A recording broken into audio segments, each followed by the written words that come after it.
14 или 21 мај следната година се идеални датуми за одржување на предвремени парламентарни избори. Ова е ставот на лидерот на ВМРО-ДПМН, кој смета дека ситуацијата во Македонија е алармантна и неодржлива. Христијан Мицкоски на предновогодишен брифинг со новинарите порача дека власта на СДСМ и ДУИ сериозно го подкопува функционирањето на институциите и дека мора да се стави крај на тоа. Потребно е рестартирање на системот. Состојбата во државата е неподнослива, состојбата во владеачките партии е неодржлива. Во СДСМ ДУИ е алтернатива.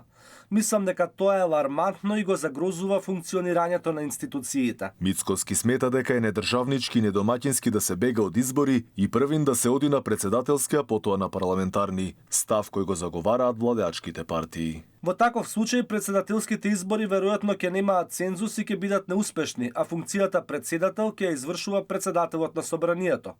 Тогаш ДУИ ќе има и шеф на државата и технички премиер согласно договорот со СДСМ. Не е добро таа политичка партија да има монопол. Тоа е штетно и за меѓунационалните односи и за државата. Лидерот на опозицијата е дециден. Овој парламент нема мандат да го чепка уставот, а за францускиот предлог од бугарските условувања мора да се изјасни народот или на референдум или на избори. Ние во предизборната програма ќе понудиме решенија за Македонија, вклучително и за обврските кои стојат на патот кон Европската унија.